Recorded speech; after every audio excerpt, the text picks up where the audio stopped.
yeah, it is better for us to start. Okay, thank you. Yeah, this I will forum. mix first of all in Indonesian, and then I continue in English. Oh Thank yeah, you. surely, surely. Okay. Assalamualaikum warahmatullahi wabarakatuh. Selamat pagi. Salam warahmatullahi wabarakatuh. Salam sejahtera buat kita semua. Marilah kita bersyukur kepada Tuhan Allah Subhanahu Wa Taala karena atas izinnya kita izin dan ridhonya kita dan acara ini dapat terselenggara.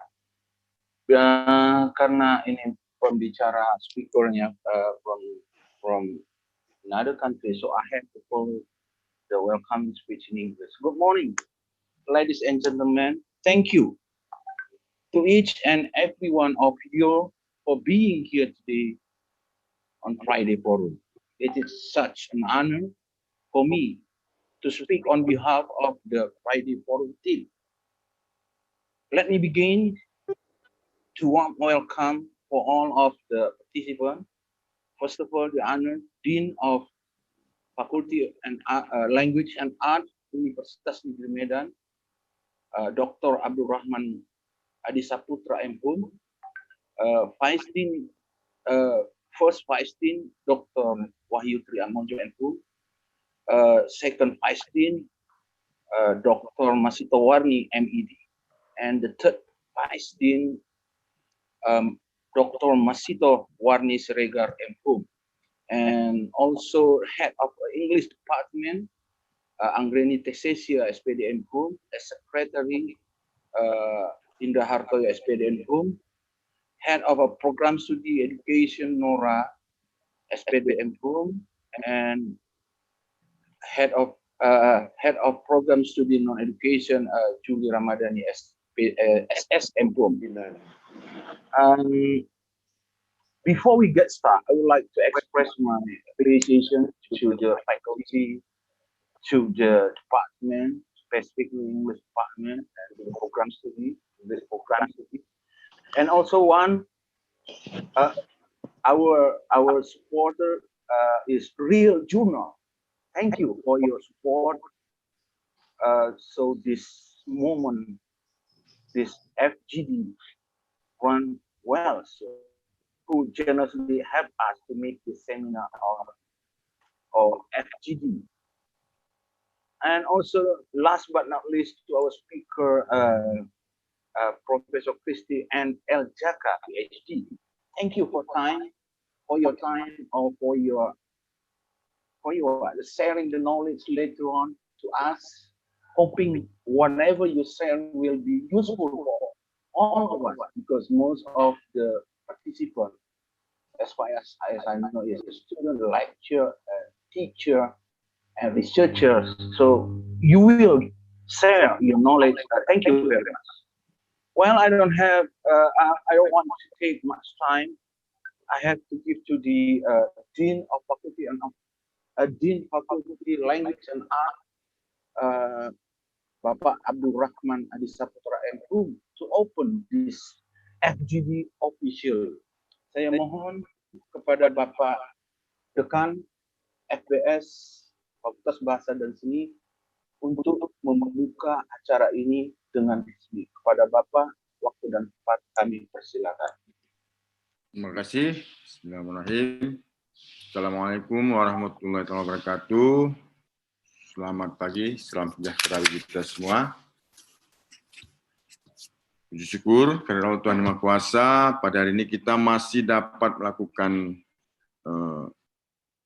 kegiatan ilmiah di Fakultas Bahasa dan Seni dalam rangkaian acara Friday Forum yang sama-sama kita hormati. Hadir bersama kita Wakil Dekan 1 Bapak Dr. Triatmojo MPhum, Wakil Dekan 2 Ibu Dr. Masito Warni MPhum, dan Wakil Dekan 3 Ibu Dr. Marici MPhum. Khusus pada hari ini yang kita muliakan, yang kita hormati, Honorable Associate Professor Christine An, PhD from Cebu Technology University, Philippines. Welcome. Thank you. Bapak Ibu Ketua jurusan, sekretaris jurusan, Bapak Ibu Ketua Program Studi, Ketua Lab, dan khususnya pada Pak Dr. Nasir ya, yang selalu memiliki ide-ide kreatif dalam mengembangkan forum ilmiah ini, ya, menjadi sebuah forum yang lebih terbuka, ya, menjadi forum internasional. Saya apresiasi, mudah-mudahan depannya kegiatan kita tidak hanya dalam rangkaian seminar atau pertemuan ini, tapi mungkin juga Friday Forum ini memiliki inisiasi yang lebih luas, ya, jangkauannya lebih luas, kegiatannya lebih bervariasi kegiatannya. Nah, pada hari ini kita kehadiran tamu yang sengaja kita undang. Mudah-mudahan antara Sebu Technological University dengan Fakultas Bahasa dan Seni Unimed dapat bersinergi tidak hanya dalam rangkaian kegiatan seminar daring, tetapi mungkin melalui Dr. Nasir, ya, dan Ibu Rere dan kawan-kawan bisa meningkatkan hubungan ini menjadi hubungan yang lebih intensif, ya, dalam berbagai kegiatan Tridharma perguruan tinggi. Mudah-mudahan walaupun dalam situasi COVID-19, nah, kita masih bisa beraktivitas untuk setidaknya merealisasikan internasionalisasi program studi kita. Nah, insya Allah ke depannya dapat lebih terrealisasi segala program yang sudah kita rencanakan ke depan. Terima kasih. Dengan ucap bismillahirrahmanirrahim. Dengan nama Allah Tuhan Yang Maha Kuasa, kegiatan Friday Forum dengan tema Language Learning and Acquisition through Storytelling. Secara resmi saya buka. Terima kasih kepada Pak Dr. Nasir, Bapak Ibu Anggreni, Bapak Indra Hartoyo, Bu Rere dan Bu Juli, dan seluruh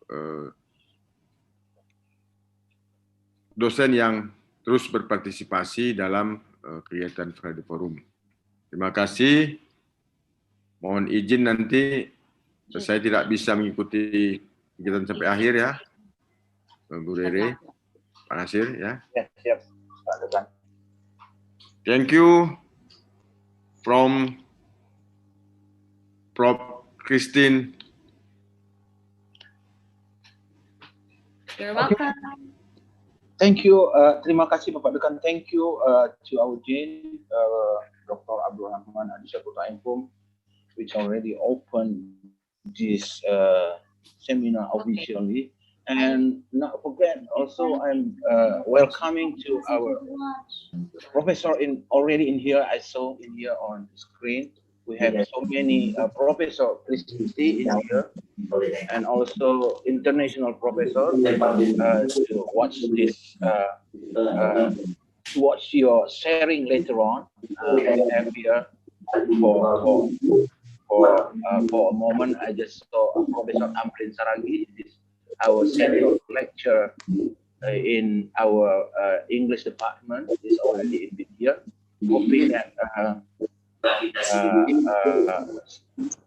our professor will join a lot more in here, hoping because we have so many professors in here also. maybe later on will come, will join us. Not wasting time, I will handle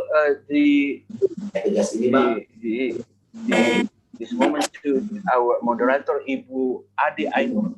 Ade, Ibu Yes, Ade. thank you, Bapak Dr. Muhammad Natsir. Okay, thank you, Ibu Ainun. I will handle it, this moment to you to introduce our speaker to the all participants, and hoping this seminar would run well. And thank you very much again, and thank you for Real Journal, because I do believe one of the member or the staff of Real Journal already being a participant in here. Okay, thank you, Real Journal, for supporting this moment. I mean this seminar, and hoping this seminar will run. Thank you very much. Please, Ibu Ade Ainun SPD. Oke, thank you Bapak Dr. Muhammad Natsir. Bismillahirrahmanirrahim. Assalamualaikum warahmatullahi wabarakatuh. Good morning. The Honorable Dean of the Faculty of Languages and Arts, Bapak Dr. Abdurrahman Adi Saputra M.Hum. The Honorable the First Vice Dean, Bapak Dr. Wahyu Triatmojo M.Hum. The Honorable the Second Vice Dean, Ibu Dr. Masitowarni Siregar M.Ed. The Honorable the Third Vice Dean, Ibu Dr. Marice M.Hum. The Honorable Friday Forum Committee Chairman, Bapak Dr. Muhammad Natsir M.Hum. The Honorable Head of English Department, the Secretary of English Department, the Head of English Education Study Program, the Head of English Literature Study Program, the Head of Laboratory. The Honorable dearest all participants, and the special one today, the Honorable our speaker, Associate Professor Second, Christy N. Eljaka, PhD.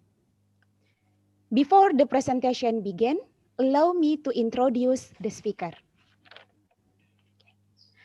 She has a lot of experience in teaching English. She has also written many scientific articles concerning English language teaching. She has been teaching English since 1995 and currently being University Director for Curriculum, Planning and Development Managing Editor, Journal of Agriculture and Technology Management Leader, Regional TWG for Instruction, Special Economic Zone, Institute Council Member, University TWG for Institutional Sustainability Assessment, Cebu Technological University, the Philippines. Wow, super, Christy. Thank you. Today at this Friday Forum, she will be discussing a topic, language learning and acquisitions through storytelling. And for the rest all participants, if you have questions during the presentations, you can type it in our chat box.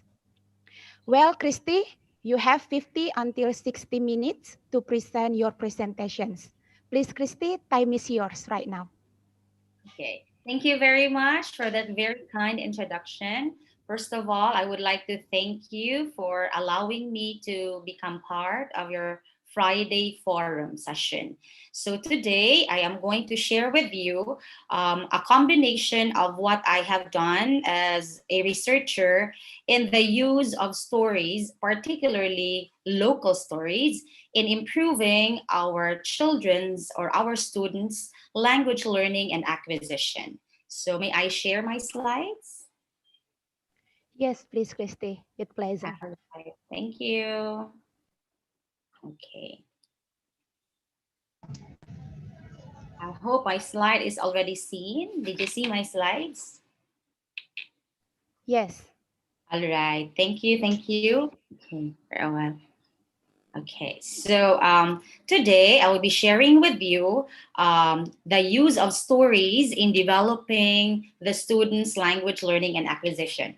The invitation given to me was actually done last month, and then I immediately accepted it because I want to know first what school is this journal affiliated with. I once written an article in your journal, and I hope that maybe some of you are able to browse it. That's actually about oral communication, still about language. but I'm not sure if you were able to read it. So may I know if the RIESL journal, that's your journal, right? It's from what school? May I know what school are you from? Actually, we come from Universitas Negeri Medan in North Sumatra. Ah, all right. Okay, okay. Because I remember when I also attended and presented a paper in Taipei, that's in Taiwan, I was able to meet a lady who is actually, I think, from your place, from Sumatra also, who was also trying to convince me to visit their school to give a training on research.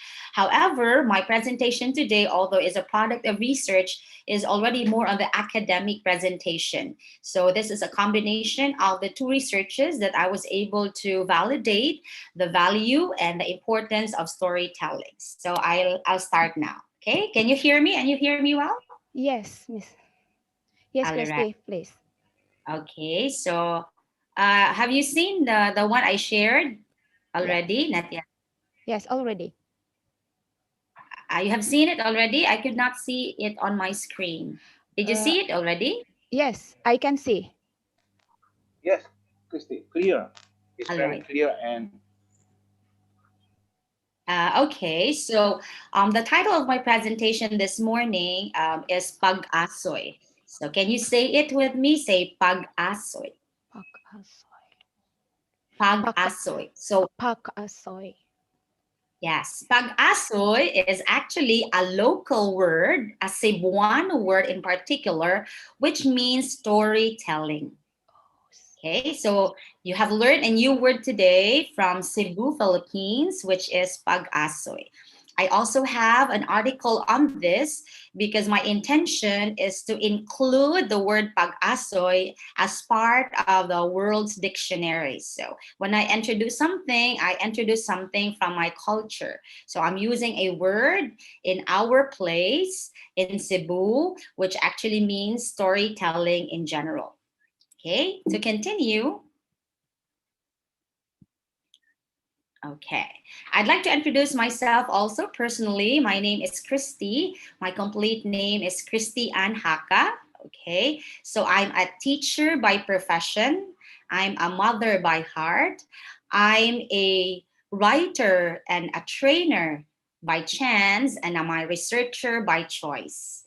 So I have been going in different parts of the country and even different parts of Asia and the US to give lectures or talks. So, of course, we are in a webinar. It's different because we are facing online. I would have wanted to have a face-to-face interaction so that I get to see all the participants and perhaps listen to their queries or questions and I can answer them personally. But we are in the new normal, so we embrace the online blended learning, and thus our seminar is also done online.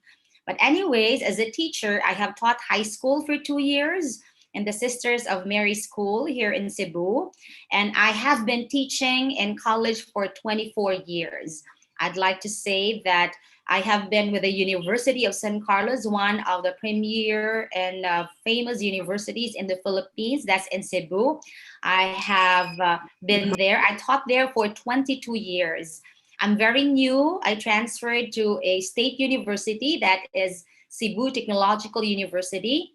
I am here for around almost 2 years. I'll be turning 2 years this August. So I'm still very new in the university. I was invited by the university to handle their researches and their curriculum development.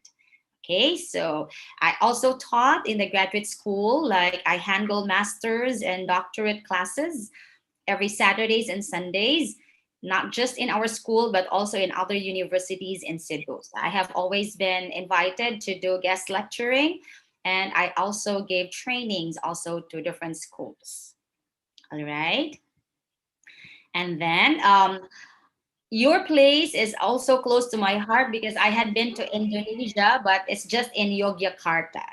I was once the resource speaker and facilitator during the training of trainers workshop on how to conduct international training, improving the quality of higher education teacher through research and publication. This was in Yogyakarta, Indonesia on March 27, 2017 with Dr. June Havines. So I have a partner, a research partner, during conferences and speakerships and training, although he's not here right now because he's also in another place. We also presented a paper entitled Development and Implementation of National Teacher Standards in the Philippines towards the development of regional TVET teacher standard. This was done during the Technology and Education Summit, Summer School, and DAD Alumni Workshop at Yogyakarta State University, Yogyakarta. This was also in Indonesia. So I have not been to your place, so hopefully I get the chance to also be going to your school, so I can perhaps give a lecture workshop, maybe a research workshop or teacher training, so I can help you with your research and publication, even in your curriculum.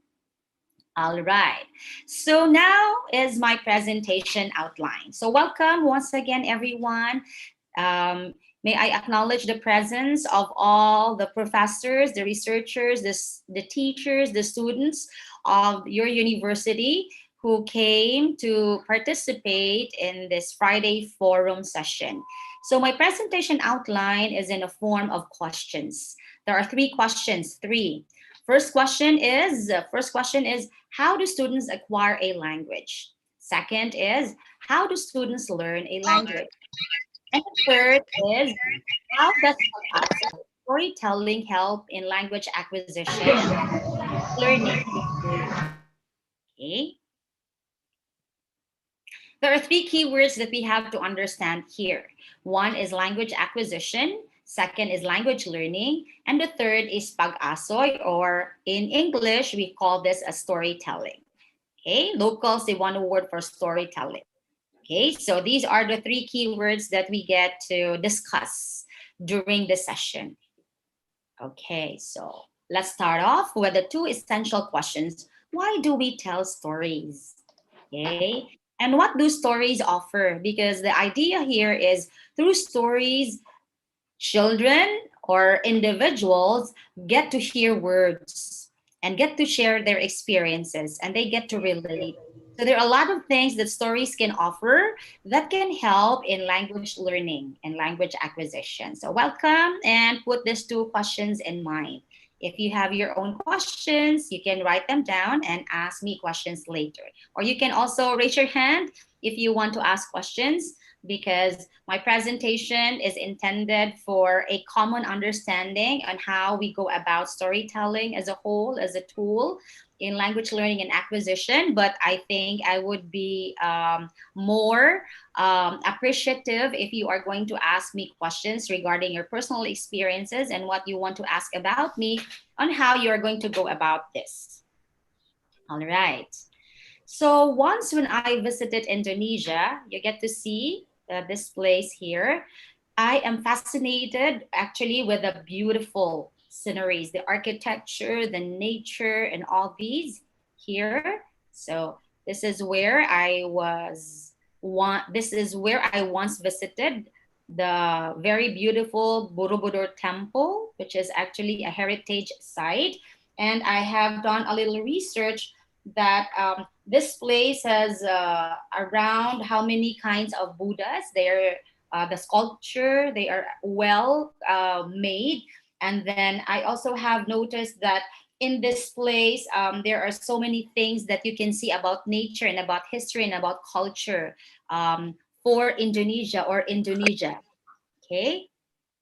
Okay. So I am sharing you this because when you do research or when you teach or when you explain things, you have to come up with something common among us.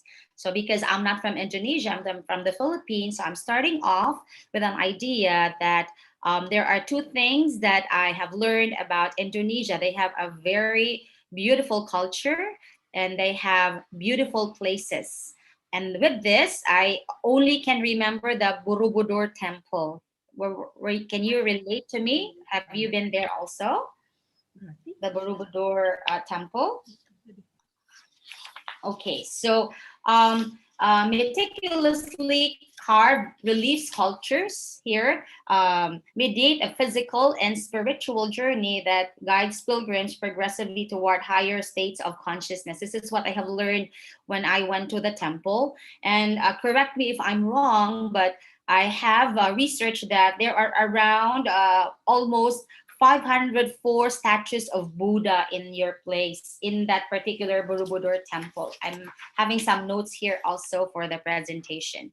So starting off with that, I'm already sharing with you a story about my personal experience about the place where perhaps you can also relate to. All right. But that is just the introduction. So let's dive in. So we will focus now on the presentation, and let's try to answer the question first. Why do we tell stories?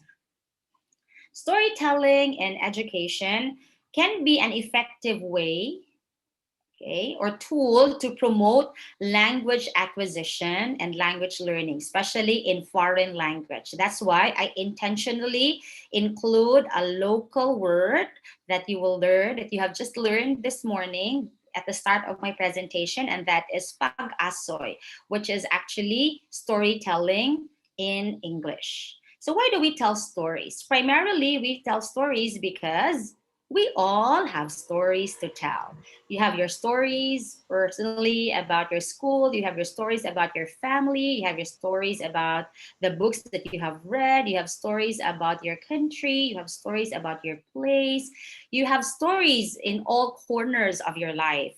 So this can be a very good way of allowing our students to express themselves, where you can also use this particular mode of knowing the language or the words that your students already know. Because when we say stories or when we tell stories, we use words. And when we use words, we use language. So the story and the telling of the story is in itself language at work. Okay? Okay. Now, what do stories offer? Okay. Stories allow children to explore their own cultural roots. It allows children to experience diverse cultures. It enables children to empathize with unfamiliar people, places, and situations, and offer insights into different traditions and values. Help children understand how wisdom is common to all people or all cultures in the world, and offer insights into universal life experiences, and help children consider new ideas and reveal differences of cultures around the world. In other words, stories offer a lot of information from one country to another, from one culture to another, and it makes you get closer to the storyteller and to your audience. Why? Because in every story, there is always something that the listener can actually relate to. Okay, so now we have Pag-asoy, language learning and language acquisition. Okay, personally, this is me, okay, way back, I think 10 years ago.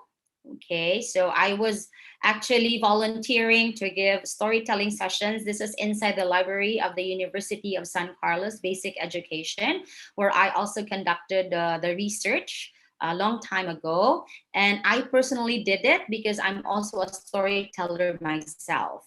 So as a teacher and a storyteller, I ask, I read, I present, I share, I facilitate, and I create stories for children or kids.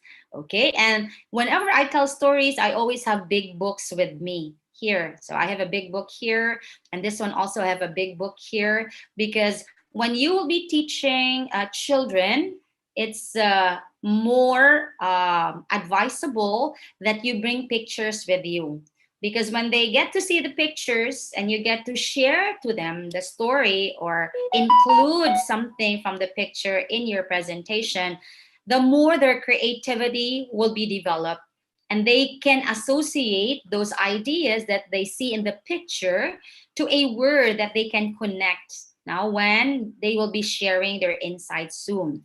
So as a teacher and a storyteller, the first thing I usually do before I'm going to start with the storytelling is I ask, how are you doing? We will be listening to a story. Are you ready? Okay. Are you also willing to share your stories later and things like that? And sometimes it's either I read the story or I tell the story myself. Then I present it in a manner that they will get interested by either using big books or puppets, or maybe perhaps I'm going to make use of gloves, and then I put some emoticons, and then I let them feel what the characters start to help them with the story. Okay, so what is the rationale behind this presentation? So it actually has the question, how do students learn and acquire language in school? How do you think students learn and acquire language in school? Language and identity are the same. The kind of language you use reflects the kind of identity that you have. And with that, our language and our identity is associated with our speech community. So where we come from, the community that we belong, will tell us the kind of language that we are using. But I'm not sure in Indonesia if the language at home is also the language in school. May I know if the language you use at home is also the language you use in school? Anyone who can answer me on that? Yes. No. Yes and no. May I know the reason? In school, sometimes we use Bahasa Indonesia and sometimes we use English. Ah, all And we also right. adapt bahasa daerah. All right. Okay. So in other words,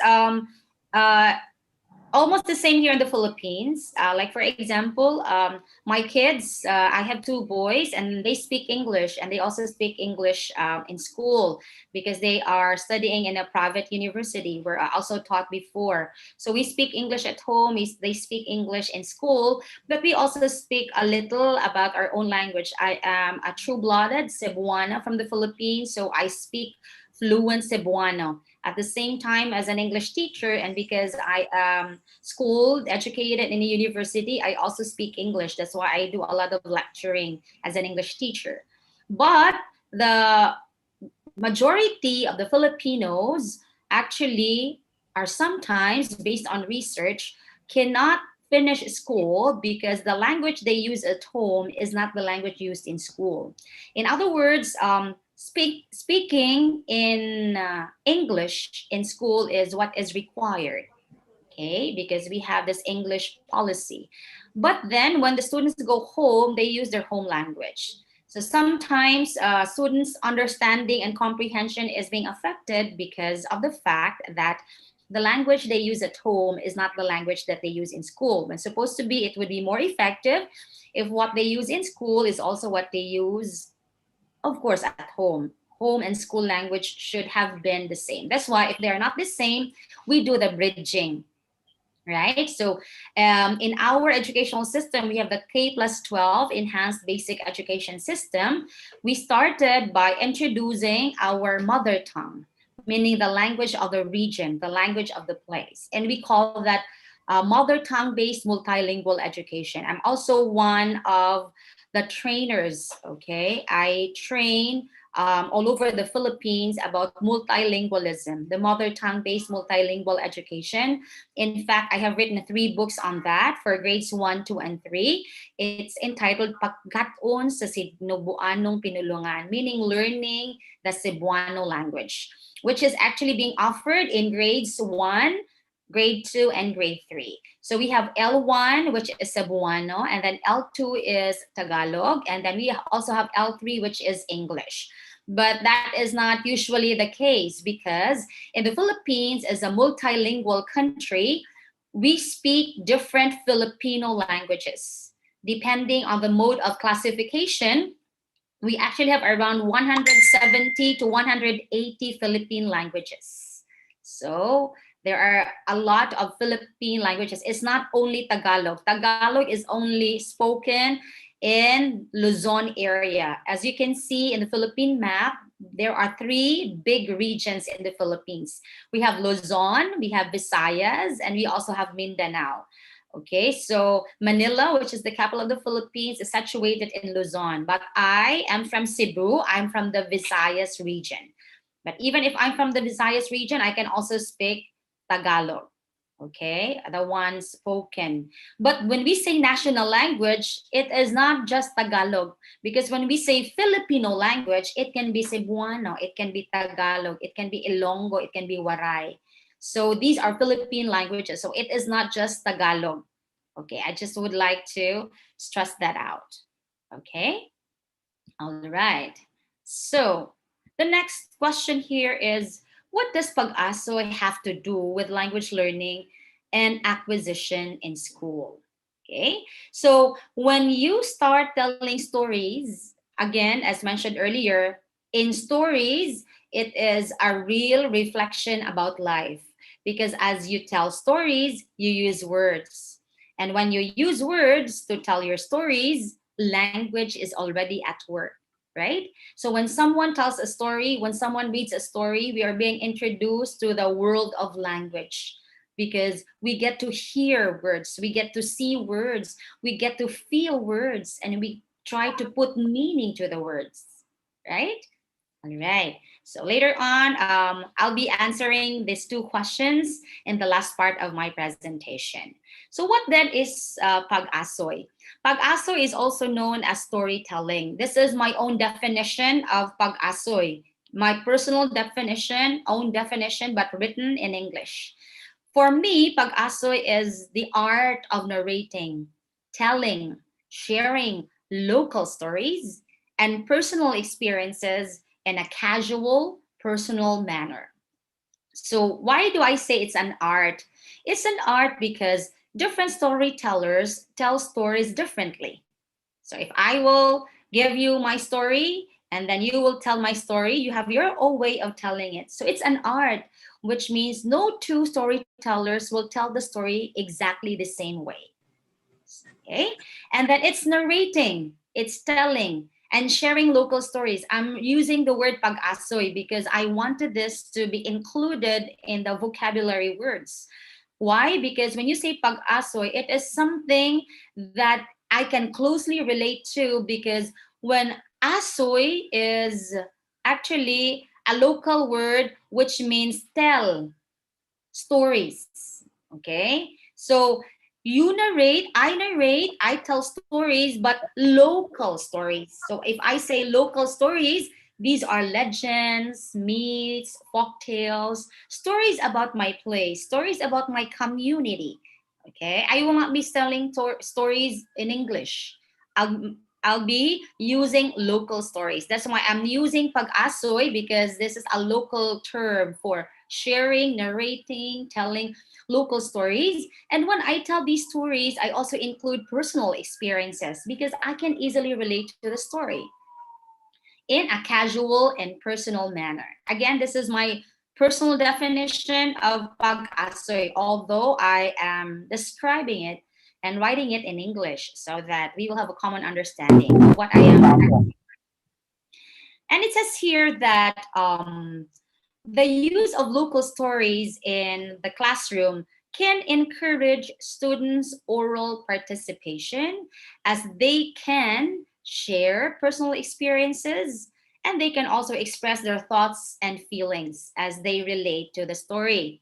Now, this is a finding I was able to get in a personal research that I conducted. There are two research articles that I have written about storytelling already, but I usually do storytelling in school. I have always been invited in elementary schools to tell stories also. And then I have noticed that students get excited when there's a story about to be told. So you get to see the curiosity, you get to see the interest, and you get to see the faces, the feelings of the students that are reflecting excitement on what they're going to hear. So with this, the students become more attentive, they become more participative, and they are always in awe now when they are going to listen to a story. And of course, with that, it can easily relate to their thinkings. And when they're thinking something from the story that is actually being presented, you will notice that they get to hear something new or maybe something familiar that can add information, that can add vocabulary, okay, that they can actually use, whether they'll be talking to their classmates or whether they are discussing inside the classroom. Now, before, you notice we have the evolution of stories.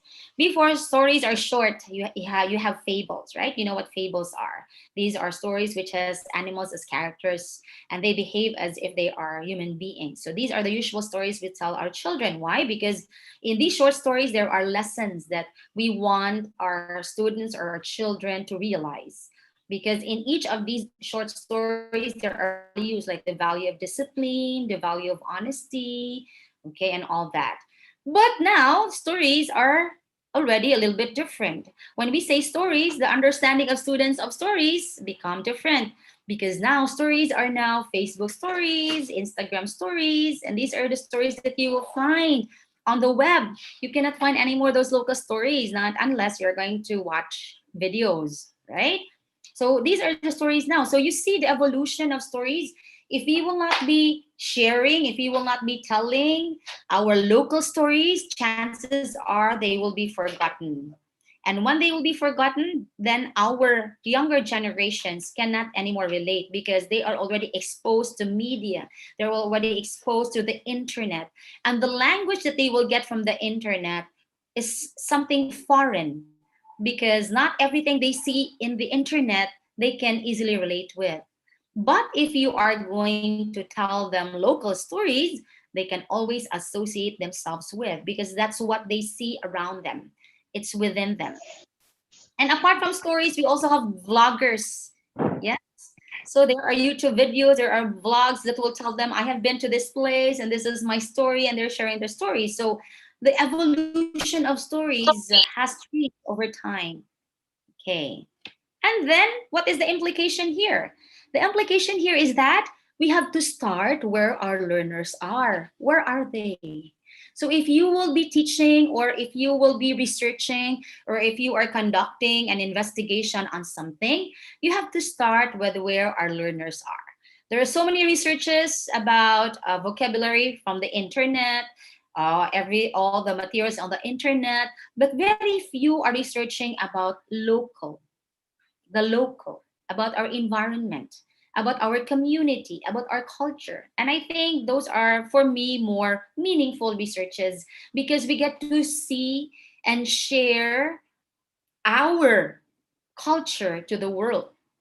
That's why I'd like to start by saying, start where the learners are.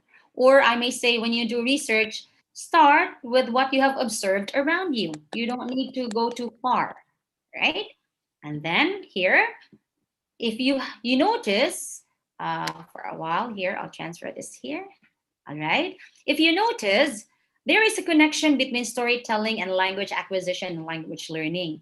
Because when you tell stories, unconsciously or subconsciously, the language gets into the mind of children.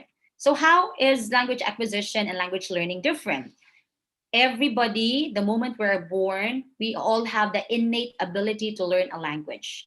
So what you hear from your environment, when your parents will talk to you, or when you study abroad and you hear different language, you acquire language because you hear people talking, words coming from their mouth, them telling you, narrating something, describing something. You get to acquire them naturally. Okay. Subconscious learning, that's for language acquisition. Learning from experiences. Okay.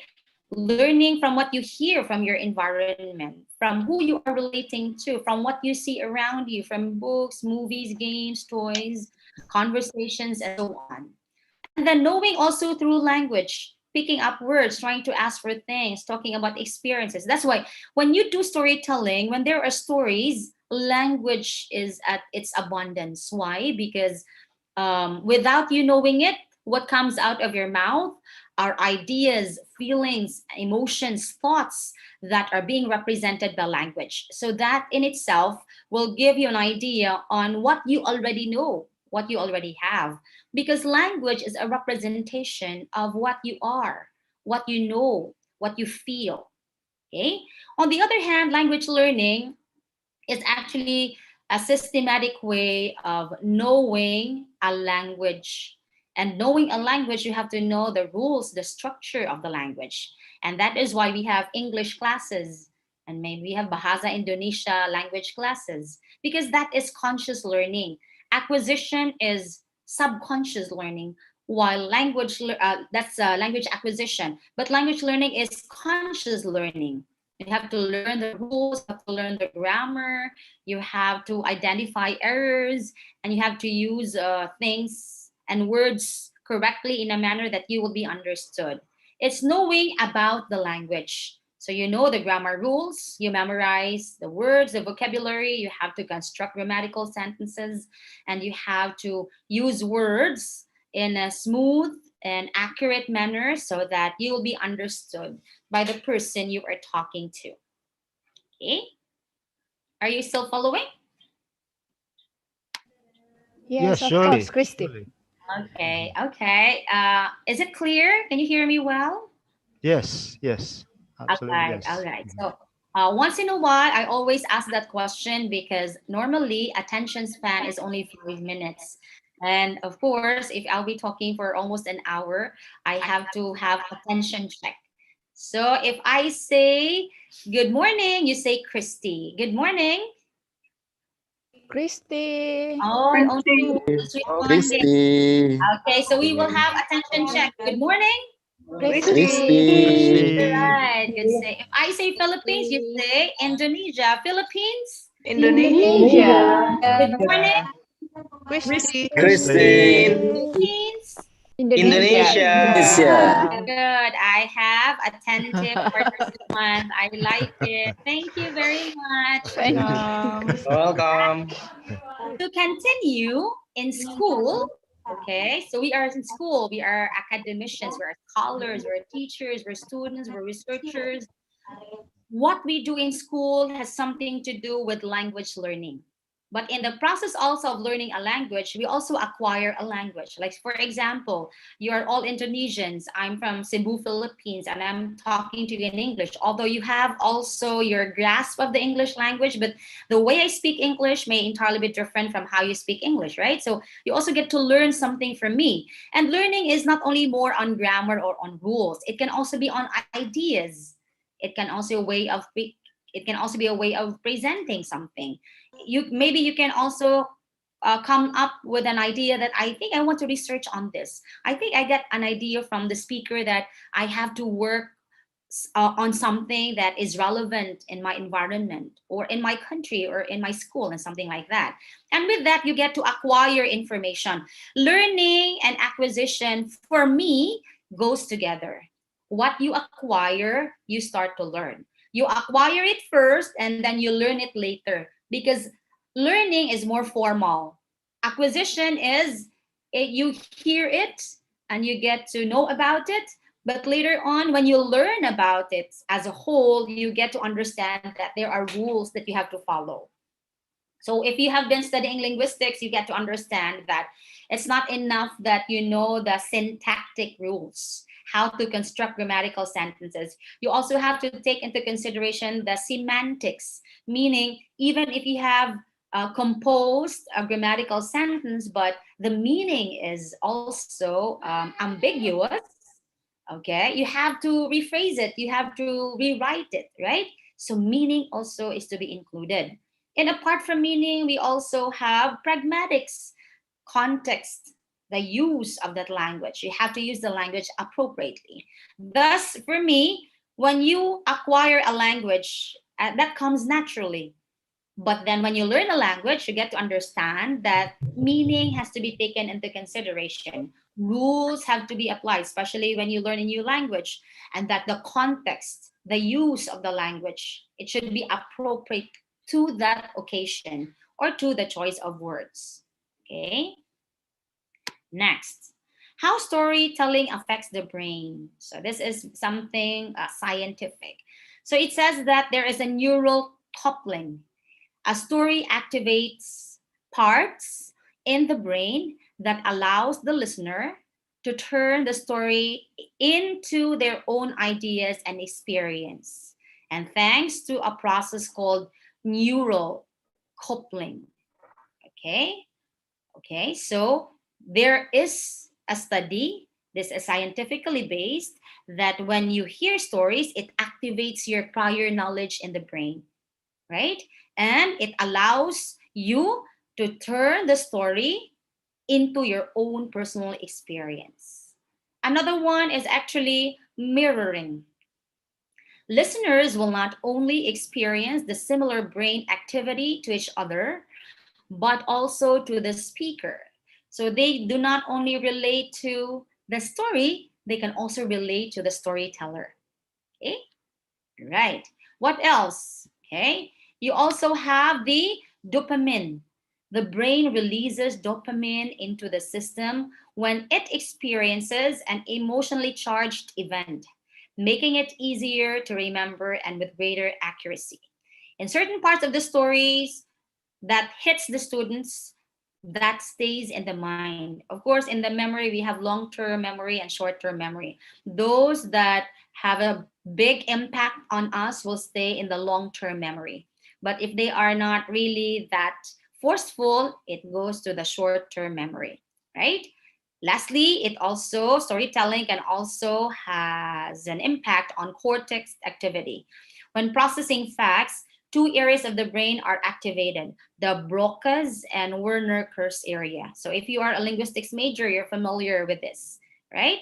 A well-told story can engage many additional areas, including the motor cortex and the sensory cortex and the frontal cortex. Okay, so this is the science behind storytelling.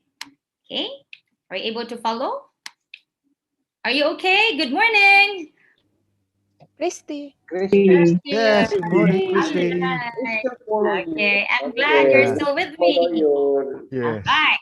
So let's go now to a more serious presentation. I'd like to introduce to you Stefan Krashen. He is actually one of the best known, proponents or authors on second language acquisition. I think you're familiar with Stefan Krashen, especially the English majors. Stefan Krashen's second language acquisition states, and I quote, that language acquisition does not require extensive use of conscious grammatical rules and does not require tedious drill. Why? Because as mentioned earlier, it comes naturally, right? From what you hear, from what you see, okay, from who you communicate with.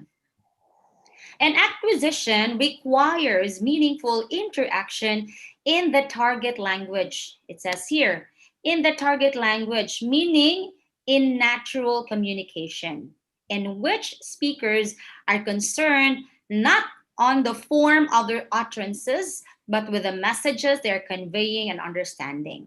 This is very true in second language acquisition, and this is very true in learning a foreign language. Sometimes you may miss some of the grammatical rules because your intention is to express meaning in your utterances, in what you're saying, in what you're speaking, right?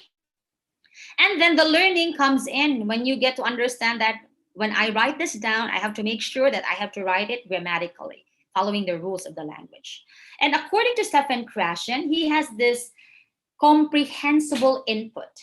It is the crucial and necessary ingredient in the acquisition of language. So what do we mean by comprehensible input? So you have to say something that is meaningful, and what makes it meaningful is when your students or children get to understand what it means. They comprehend. And so when I tell you about Pag-asoy, I'm telling you Pag-asoy is a local term for telling local stories using one's local language, something like that. So in that way, when I start telling stories, it is something comprehensible because the stories can easily relate to who I am telling the stories to, right? So that is what it actually means. And I'm relating questions, language acquisitions to storytelling and language acquisition. Here, In storytelling, as what I have always mentioned earlier, storytelling is a natural way of learning and acquiring a language. Acquiring it first and learning it next. Because when you hear it and you acquire it, you test it, you use it, and then you validate, and then you get to learn. Oh, even if I have learned this new word, but I cannot use this in this context, it should only be used here, and things like that. Okay? Words flow naturally in stories. At the same time, stories provide comprehensible input because it develops comprehension. I hope everyone is already here. Okay? And stories provide meaningful situations, and these actually occur in stories and when you tell stories. In other words, vocabulary and comprehension is developed when one listens to a story. And words flow naturally when you tell stories.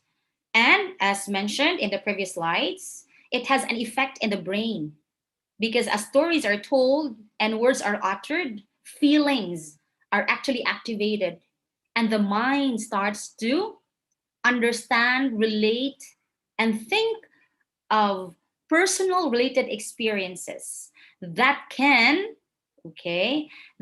wake up the neurons in the brain and activate it. Okay. Now, what about storytelling and here language learning? To learn a language is to be able to communicate, to be able to read, to be able to write, and use the language accurately and confidently. Syntax, construction of grammatical sentences, semantics, knowing that the sentences have meaning and the meaning is specific and clear, not ambiguous. And pragmatics, that we know where and when to use certain expressions. Okay? And if you relate that to storytelling, if you will look at the picture here, in storytelling, there is history, there is content, there is creativity, there is experience sharing, emotions are actually shown, there is communication, there is sharing. Because personally, if I am going to define storytelling, it's a dialogue between the teller and the listener, the one who tells the story and the one who listens to the story. And that will give them an understanding and a connection that they have the same ideas expressed differently. So it's not only for information purposes, it's also meant to be able to relate, to also learn about others. So it's a dialogue. So storytelling for me is not just one way. Storytelling is supposed to be interactive. Like someone will ask a question, or even if you're in the middle of the story and then somebody's going to ask, and then you say, oops, yes, wait, and things like that. That's how you usually do the telling. So in itself, storytelling and language learning can always be related to each other and associated with the words, the sentences, the writing, okay, the emotions, okay, and of course, it's an art. So therefore, creativity is also at its highest. So this is it being highlighted. So in stories and in telling stories, you share your emotions, you communicate, you can even market. Now, if you will notice on the internet, we have online selling. And what they do for their marketing is they tell stories, the vlogs, right? The videos. So stories then prove to be powerful tools in reaching out to others. So I think this can be a very good source for research, and you can always cite my other articles on this. I have two, the Cebuano English oral reading. You can check that in my Google Scholar. So does everyone here have a Google Scholar account? Okay, good. Yes. If for those who don't have, you have to make one. So I would always tell my students and start telling my graduate students, if I teach in the master's or the graduate or postgraduate level, the first thing you get to know about a person is to look for him in Google. So you can Google my name, Christy Ann Haka. But Google is very generic because it provides you varied information, general information. But for the academe and for the scholars, you have Google Scholar, because not everything or everyone in Google is found in Google Scholar. So you can find me both in Google and Google Scholar. In fact, you can start typing my name, Christy Ann Haka, in Google, or Christy Ann Haka in Google Scholar, and you get to see my articles. So I hope you will find time to read some of those articles. Some of those articles are actually my collaboration also with my students. Well, some of them I personally write. So before, I don't really write much. I help writers. They are the ones who write. So I help them do the writing. I did not write myself until I was being advised that you have been given a lot of ideas, you have been giving a lot of information, a lot of lectures and workshops, but you are not writing yourself. So by the time I realized that, I started writing, because my role is really a guide, a facilitator. I help. And in helping others, sometimes I am left behind because all my time is done in mentoring, in lecturing, in teaching, and writing takes a lot of time. It is only when I engage myself in research that I started to write. Okay, so hello, Philippines. Indonesia. Indonesia. Good morning. All Christy. right, very good. So you are still with me. All right. So we have now the benefits of storytelling. So what are the benefits? Instills values. As what I've said, sometimes when we tell stories, the first thing we put in mind is, what kind of story will I tell? It should be a story that has values, right? Because we want our listeners to realize that in everything that we do, we have to do something for the good of others, right? And then, of course, when we tell stories, it also develops cultural awareness, because the stories, again, as what I've said, reflects the cultural orientation and background of where the stories come from, and even from the storyteller himself or herself. At the same time, it can also enhance verbal proficiency. So when I tell you to repeat after me and say Pag-asoy, say it with me, Pag-asoy. Pag-asoy. Soy. Okay, Pag-asoy. Pag-asoy. Pag-asoy. Pag-asoy. Pag-asoy. Pag-asoy. Pag-asoy. Yes, Pag-asoy. Pag-asoy. Okay, Pag-asoy is actually, again, the art of telling local stories in a casual and personal manner. Okay, and as I say that, verbal fluency, because the words that come out of the storyteller's mouth, the words that will be used to narrate, describe, and tell the stories will provide vocabulary enhancement to the listeners. And then 4, we have boosts listening skills. Because when a story is told, everyone becomes very attentive, right? Have you noticed that? Okay, and when they listen, language is at work again, because listening is one of the macro skills of communication, of language, right? We have listening, speaking, reading, and writing. So it comes into play. And of course, storytelling cultivates creativity and imagination. As what I have mentioned in the previous slides, when you hear stories, your mind starts to wonder. Your mind starts to work as you start to imagine and relate yourself to the story. Okay, that's it. And lastly, it sharpens memory, especially good stories, especially stories which has lots of values, especially stories that relate to history, and especially stories that relate to one's community. They continue to be in our minds because we can easily relate to them. Okay, that's it. That. And that in choosing stories, great stories are relatable. So even if you're a good storyteller, but you don't tell a good story, it will not be as effective as what we expected. So stories that you chose must be relatable. It should be believable. It should be inclusive and unifying. It should be useful. It should be inspiring. It should be important. It should be contagious, evocative, and emotive. And the best way to solicit information and to allow our students also to be able to relate to the story is to tell also their own story. So maybe it can be a good topic for research also. Like I am currently doing also a research, like I'm collecting stories from my students and I get to see something common and something different also.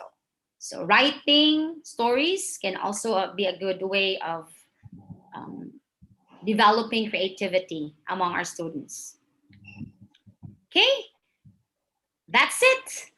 I am going to share with you the references that I have used. So I have here Pag-asoy. I really have a publication on that as a tool in developing the students' oral language fluency in the classroom. That's in the International Journal of Education and Culture.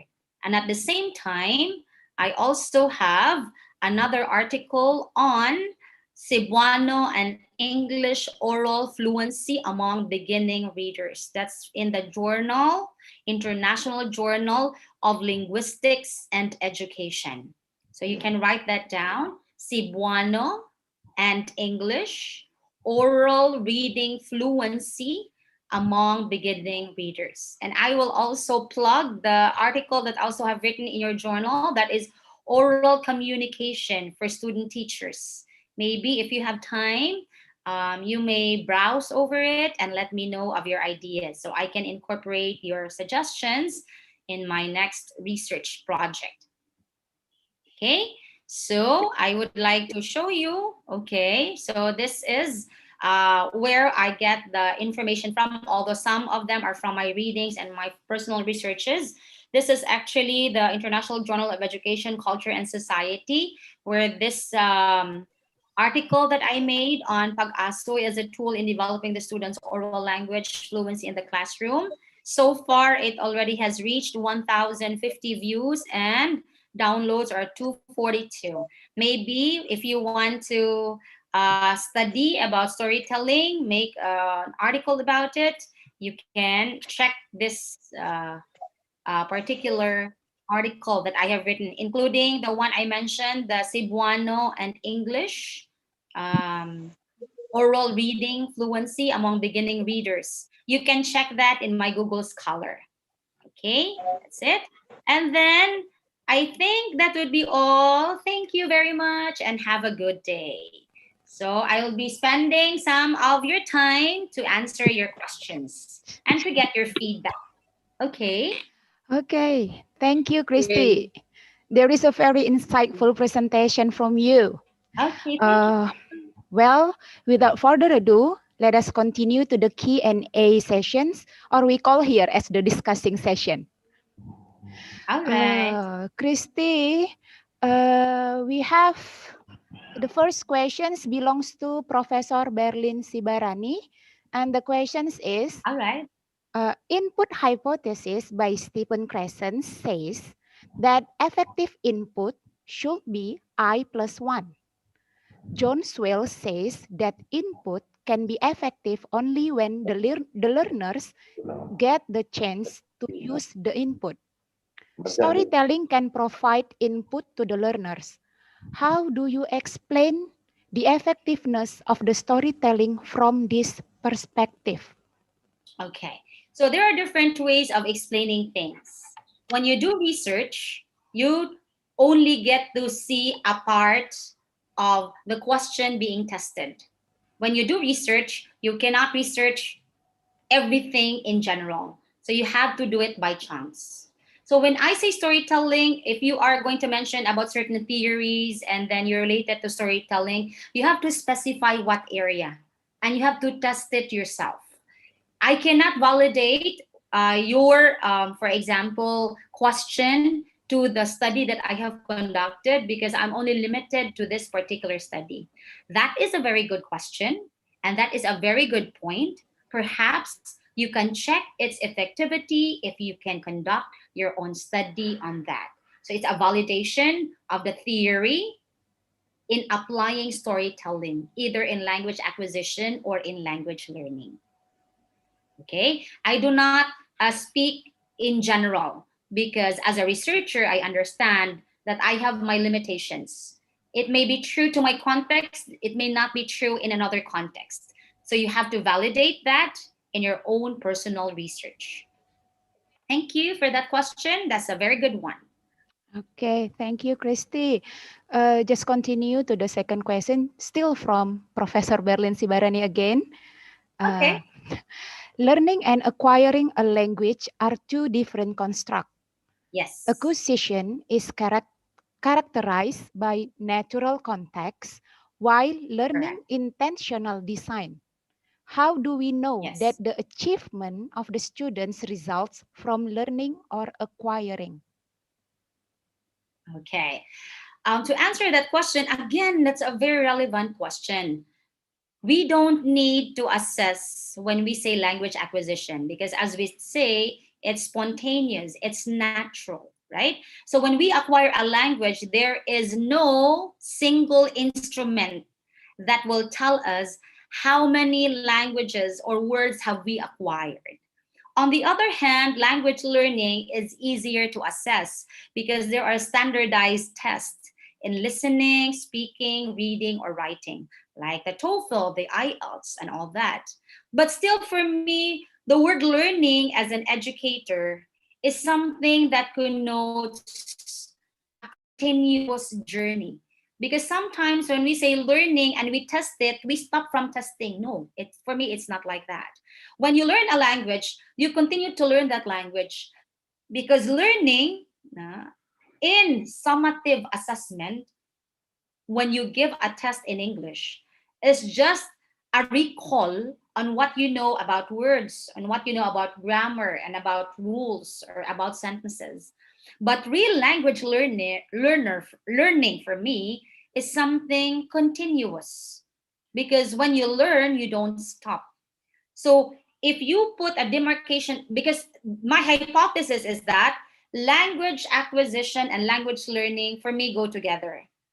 Personally, my hypothesis is we acquire a language first, we learn it second, right? One is natural and then it's effortless, and the other one is systematic, conscious learning. You understand that? And we need to put a context on language acquisition and learning because when we say language learning, it has different meanings. So when we say language learning, it can be learning a new language, or maybe it can be learning English in school, or maybe it can be learning English for specific purposes, or it can be learning in general. So there are different, just like the answer to the previous question, we have to contextualize our rationale or reasons for saying that this is this and this is for this. After reading certain books and theories, I was able to realize that language acquisition go together. I would like to repeat that we acquire and then we learn. But in some textbooks and for some writers, acquisition and learning go together. We do not have a clear demarcation line as to when acquisition starts and when learning comes in, or when acquisition ends and learning starts, something like that.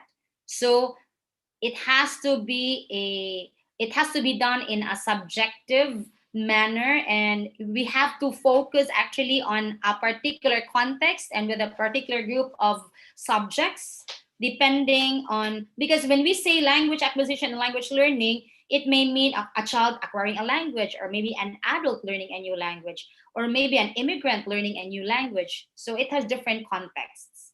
So that's a very good question. I hope I am able to explain my side based on my understanding of the question. Thank you for that.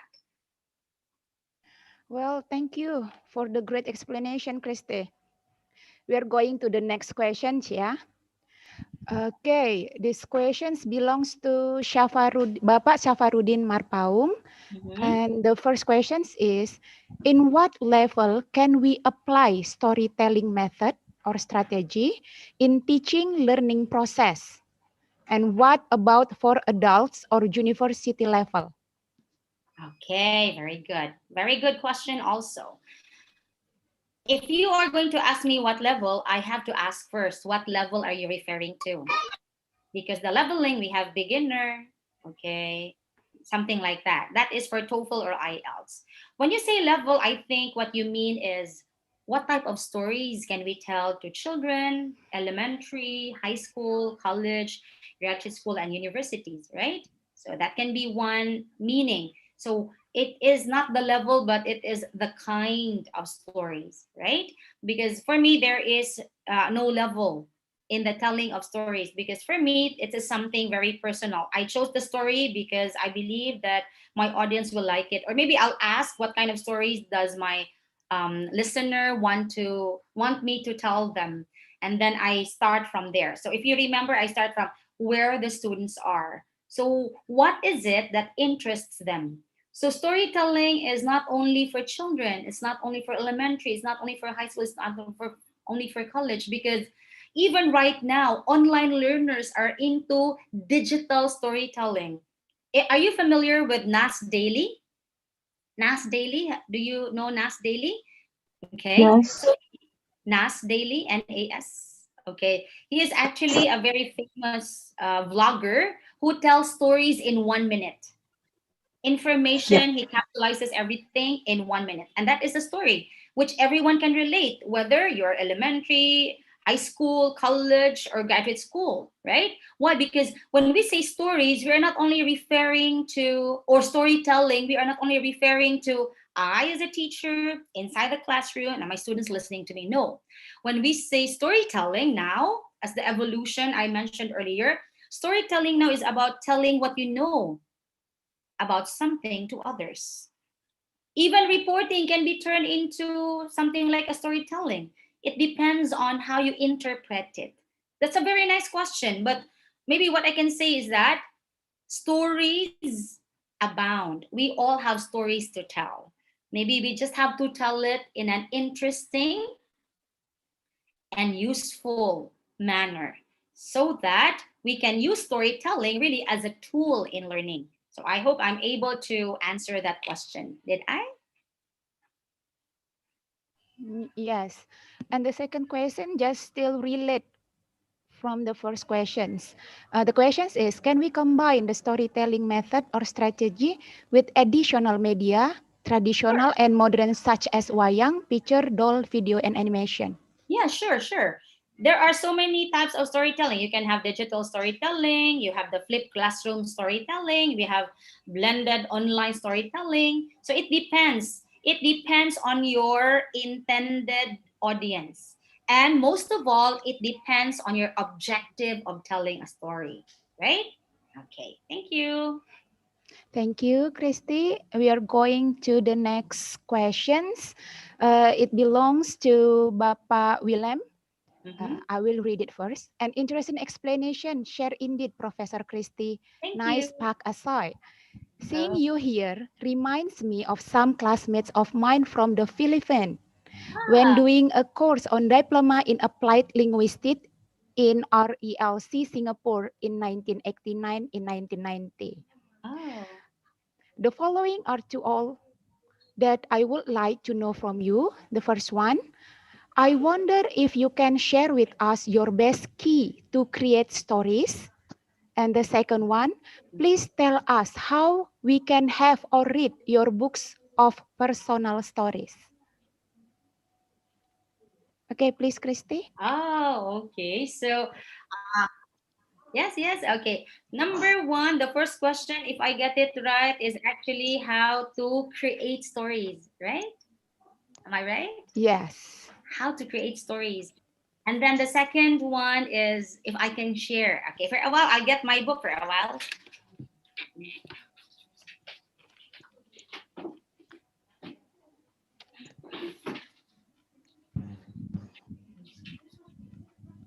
Okay. I have here my books here. Okay, this is Wow. grade 1.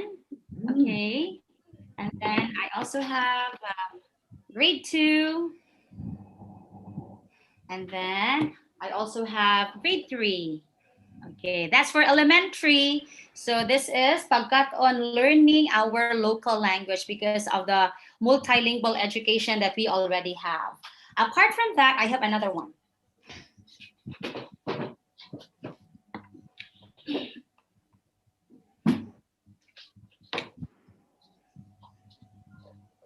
I'm also writing books for senior high school. So I have media and information literacy here. Okay. And then I also have philosophy of the human person. And then I also have reading and writing and the discipline. Okay. Apart from that, I also have another book. I'll get it again.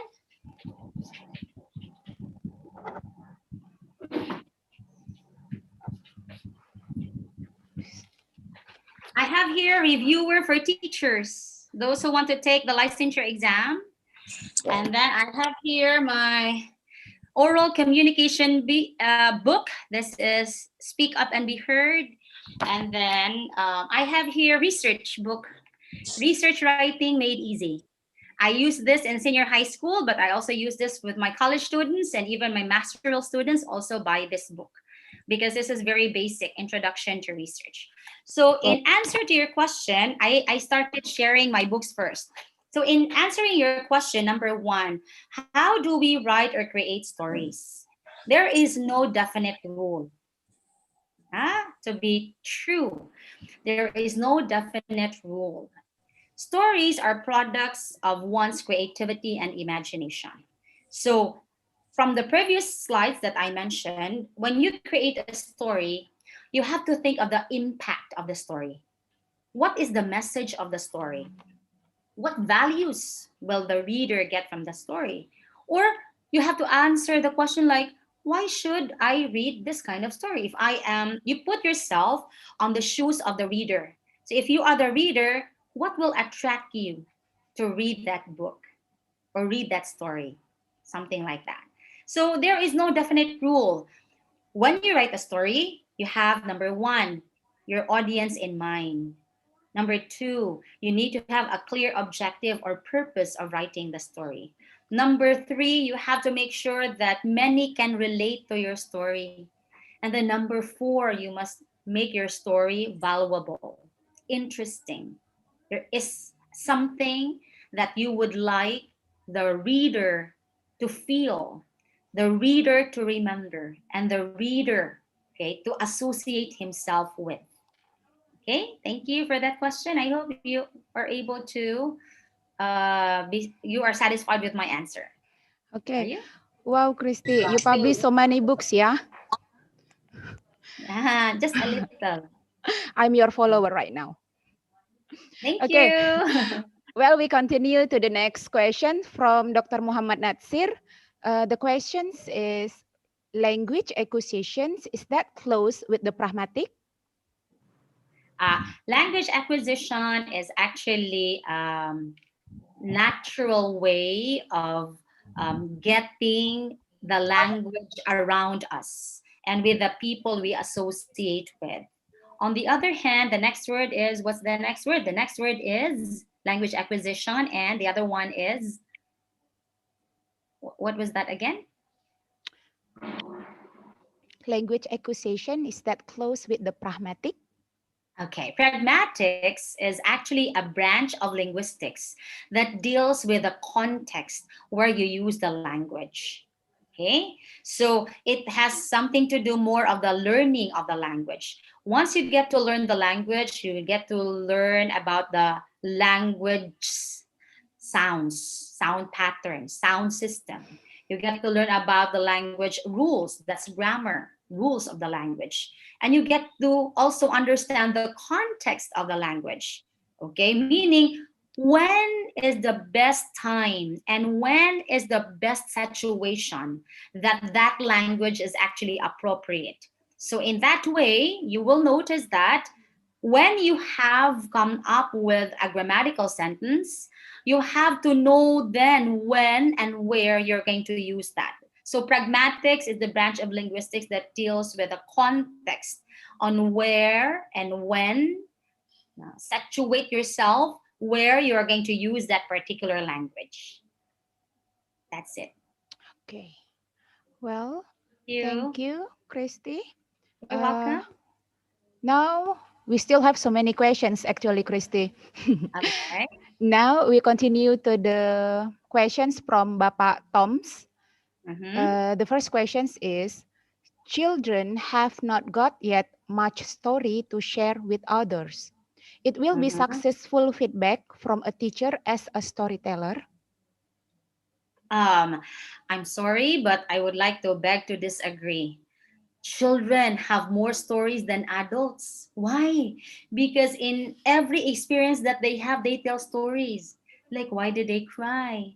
What is their favorite food? What is the favorite toy? And those are already stories in itself for me. Okay.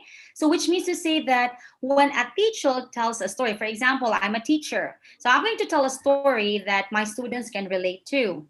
And when I start telling the story, I can see from the eyes of my students that they are interested because they're already thinking of something else. They're already connecting my story to their personal experience. So, in that way, it becomes an effective way of letting the students know that there is something common between us. It establishes connection. Okay, I think that's my point, or that's my idea. That's my side. Yeah. Thank you. And the next one is, children have not got yet much to see things or beyond their own views around him or her. What to tell others? So what is the step ahead to do? Can you repeat the question again? Okay. I have to, children have not got yet much to see things or beyond their own views around them. What to tell others? So, what is the step ahead to do?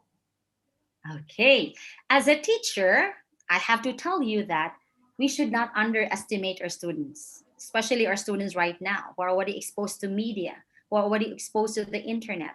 There are so many things that they know, and they can even share a lot more than the teacher.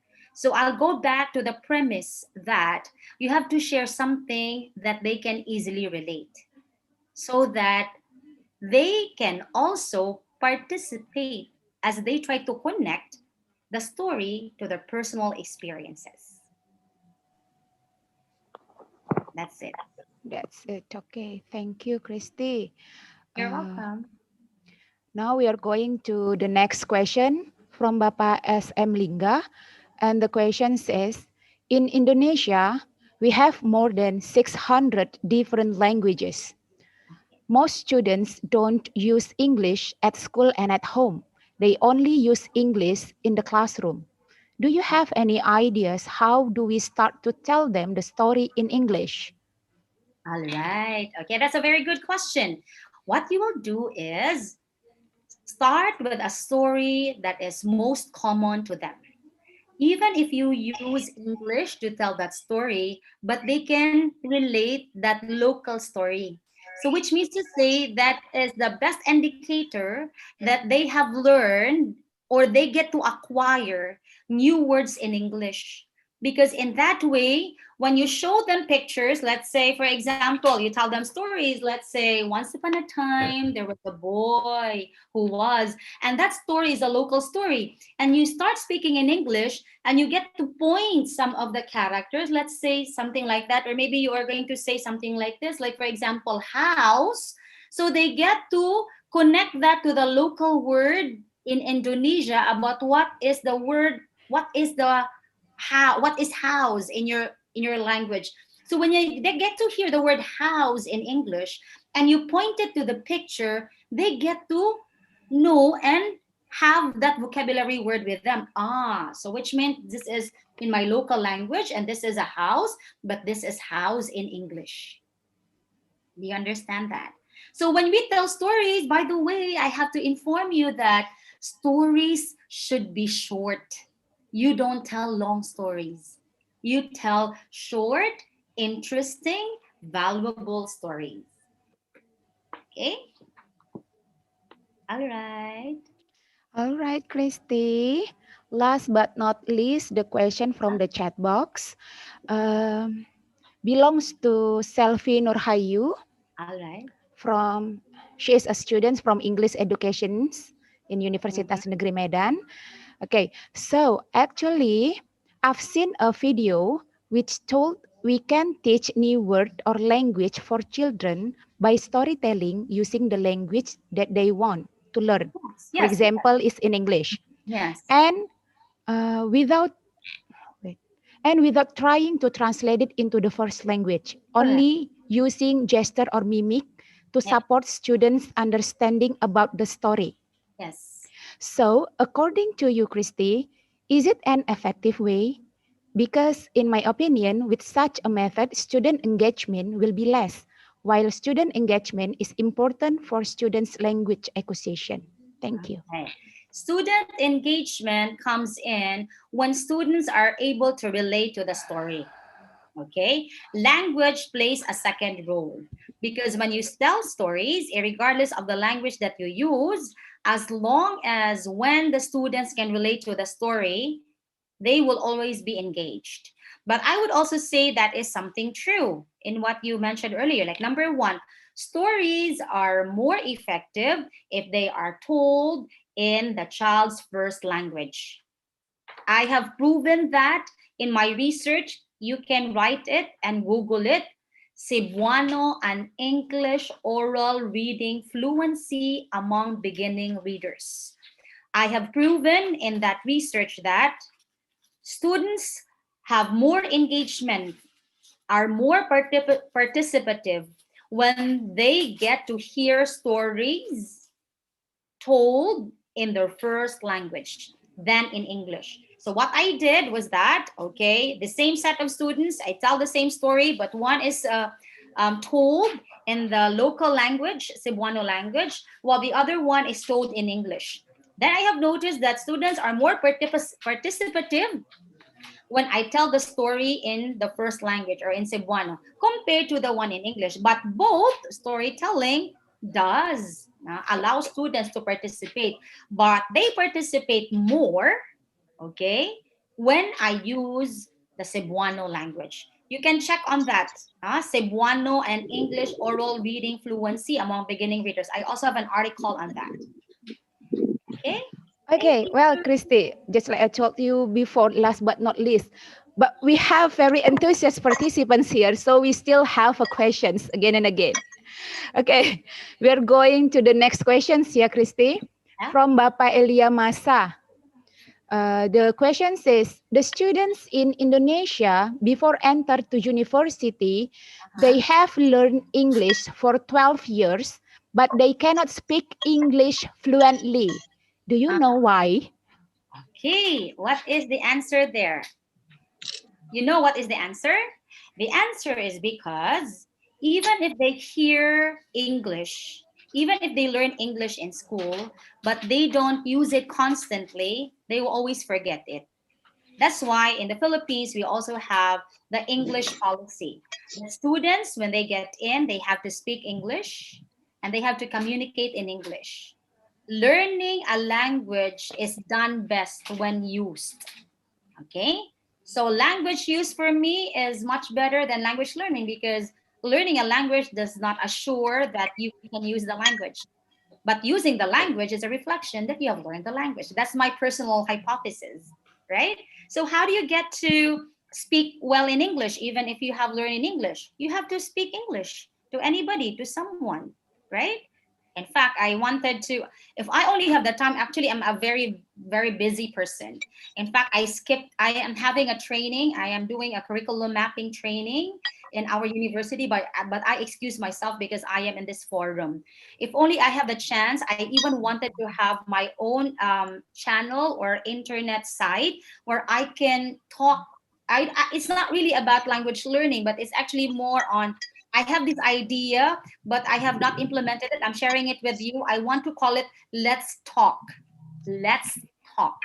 which means to say, I don't want you to learn a language. I don't want you to acquire a language. I just want you to talk. Okay. Because I believe and I feel that you learn best when you use it. Maybe at first it's a little bit difficult, but later on you get to realize that it's only when I use it that I learn it. Take it from me. Huh? Okay, so the key is you have to speak to anybody and anyone, yeah? Yes. You have to use the language yourself. Okay, now we are going to the next question from Professor Sri Minda Murni. Okay, the Yes. questions is, storytelling helps teachers introduce words that the children never hear in their daily lives. In addition, it also helps teachers to introduce ways of thinking or perception about something which parents very often do not know and don't even think the benefit of teaching them for children. This is very interesting to research. Do you think so? Yes. Let me clarify if I get it right. Number one, as what I have said, we only tell stories because we have an objective or a purpose, right? So the stories that we choose are also stories that our students can relate. So sometimes the words may be new, but they are familiar. Or sometimes they are familiar, but they are new, right? So when we tell a story, there are 2 points there. Are we telling the story using our first language, or we're telling the story using English, right?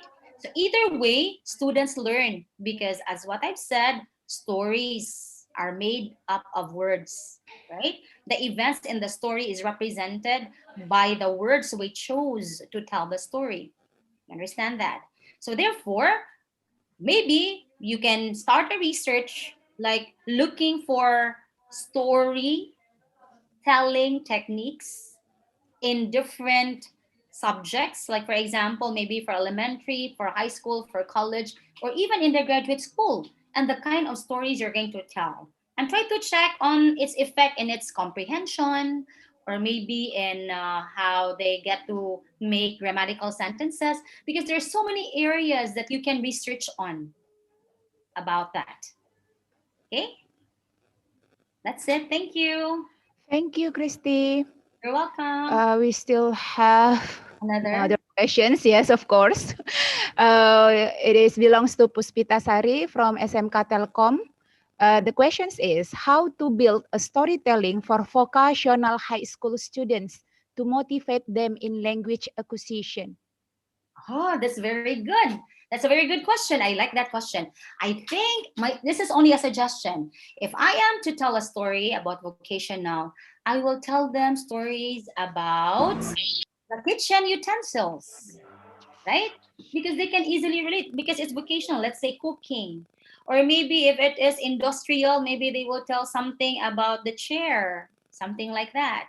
So it should be something that they can easily relate to. Then when you tell the stories, you make use of vocabulary words like technical words, and you use them in context. So in that way, it will help them understand better the concepts that you're teaching them in their area. That's why the story must be relatable. And what makes the story relatable is that they are familiar with the ideas.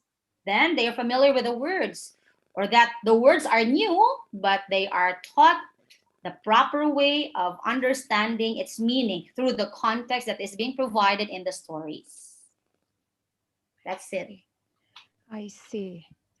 I hope I was able to answer it well. Yeah, because as you know, Christy, to teach in vocational high school, it's very difficult, especially for the students to speak English. Okay. Well, Christy, we are going to the next questions. Yeah. If you like, I can give you some strategies perhaps later on. No? Do you belong to the same school? No, actually, Ibu Puspita Sari, different school. Yeah, the participants are from different, even from different areas. Oh. Okay. Well, Christy, we are going to the next questions from Ibu Yeni Erlita. And the question is, what can teachers do to facilitate learning second language acquisition. Provide them meaningful, interesting activities in the target language. Again, provide them meaningful, interesting activities in the target language. Yes. Okay, can I beg your pardon, Christy? I was saying you have to provide your students with meaningful and interesting language activities in the target language. So you have to have a goal. What is my goal? If my goal is to teach my students how to speak, I have to focus my activities on speaking. If I want to teach my students vocabulary, so I have to focus on letting them read and highlight specific vocabulary, something like that. So when we teach, we have to be specific. We have to focus, because in teaching, the key there is that you have to look for a focused learning target. What is my goal? And I have to hit that goal. Sorry, my eyes is starting to get dizzy. Okay. Right. So sorry, Christy. It's okay. Well, this is the last questions for today, Christy. Really, the last questions. Okay, from Bapak Basuki Aan.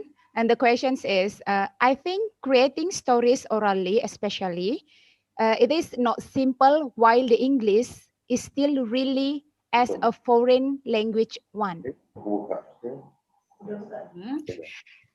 Nothing is difficult if it is something that you love.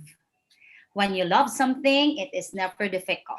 So for example, I love to tell stories, and I love to look for beautiful stories, short ones. And my love for reading is also being felt by my students. Why? Because when you tell something out of love, students would also love what you are doing. So number one is that you have to love what you are doing, so that your listeners will also love what you are doing. So it starts from ourselves, right? So if I love stories, if I want to learn a language, I have that interest, I just have to activate it by engaging myself in those types of activities. So in other words, there is nothing difficult if you love what you're doing. Okay? And storytelling and stories, by far, based on research, are very effective ways of relating with others. Very you. nice, Christy. Very nice. Okay. Well, Christy, it is a very nice discussions today. All right. Amazing, Thank you. super. Okay, and I would like to thank for the insightful and wonderful for your explanations today. All right. And I believe for the explanations of Christy can expand our knowledge about the Pag-asoy, language learning and acquisition through storytelling. Yeah. Thank you once again, Christy. Thank you, dearest all participants. And I will give the microphone back to Dr. Muhammad Natsir, please. Thank you very much, everyone, for your presence and Yes, thank you very much. I hope I get to visit each of your schools soon. I would be very Well, let's willing, hope so. very willing We're to looking give a forward talk, to a lecture, a workshop, and share with you my knowledge and experience. So I can help your school, I can help your teaching, I can help your research, and I can help your publication with my partner who is not here, but also in another university. Okay, Okay, yeah. so It is this also is the possible. start of a new linkage or network. So Surely, I'm already with the State University. It will be my pleasure to visit your place, so I get to know your stories. Yeah, surely, Christy. And Okay. one more thing. I think it is possible for us to have a, a cooperation or an MOU with your university. Alright. Between our university and your university, and we can talk about it later, I guess. Yes. Maybe you can write a formal letter requesting me to do a lecture or to be a guest lecturer in your school, and you address it to our university president, because I'm the university director for curriculum planning and development. I have to link with the Very nice. internationalization. So you just send me a formal letter, and then I'll give you the complete name of our university president. Maybe from school to school, you can request that I'll be your regular, let's say, for example, visiting professor, because I would love to visit your place. I want to see your place, and I want to know a bit of your culture. And I also want to do assessment on what you're doing in your school, so I can help you. I know where I will start. All right, thank you very much. Okay. That's very nice. Okay, Pak Okay. Nasir. Yes. Okay. Pak Nasir. Yeah. Thank you, Professor Christy, for You're welcome. for your explanation, for your sharing knowledge for all of us, and hoping that you want to visit us again later on. Yes. Later on, we can create a joint together between the university, like Mr. Indra Hartoyo said just now, that they will we will write on a formal letter, later on to your university. And thank you for all the participants who are Thank you, already everyone. follow the Friday Forum today, and hoping that you will join us again next month, right, Mr. Indra Hartoyo? Yeah, surely. We are hoping that you will join us.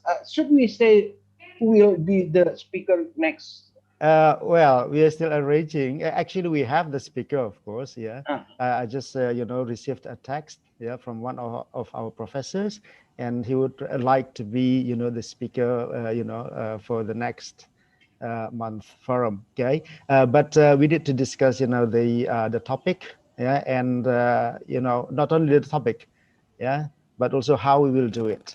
Okay, because there should be something new. You cannot say the leaking, small information. Who will be the presenter and the topic for the next month, at least to interest the participant. Yeah. Okay. Yeah. Next month, our speaker will be Professor Amrin Saragih, MA, PhD, and actually, he has offered 2 topics. Yeah, and we might discuss these 2 topics at the same time next month. Okay, and in one of the topics, then there will be some sort of interview. So there will be an interviewer, and also Professor Amin will be, the source. Okay, and about the concept, we will tell you. Okay, yeah. So that will be for our next forum. What the concept? Still a secret. Secret, of course. If you will look for, if you also look for a speaker, I can also recommend my partner.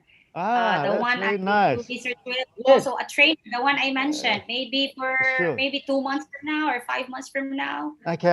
Yeah, Yes, please. sure. Yeah. Thank you. We will be very glad. Yeah. Can you share your presentation, Christy? Yeah, sure. Okay, thank you. Okay. Thank you. Anyway, thank you, Christy, You're welcome.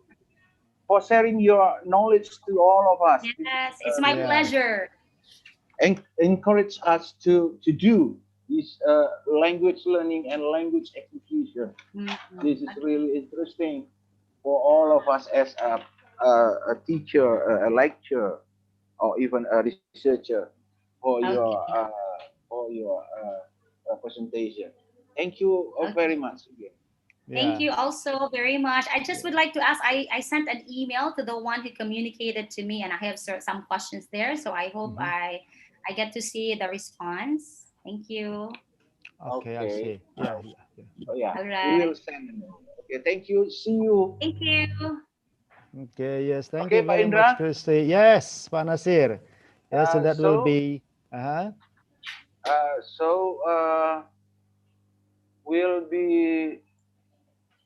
we'll be seeing the participant on next month, right? Yeah, next month. Yeah, we'll tell you the date. The date is not confirmed. We haven't yet decided, okay, but it should be, in the mid of March, okay? Yeah, but in the mid of March. Yes, in the midst of March. Still secret, right? Yeah, still secret. Because I heard the title is really interesting. Very interesting. I have 2 topics here, actually. About what? Okay. About what? I don't know. I just thought about the what? Okay. One of the topics is related to, forensic linguistics, and the other one is Nah. it is about, the language of scientists and diplomats. Okay, very Yeah, interesting. The language of very scientists interesting. and diplomats.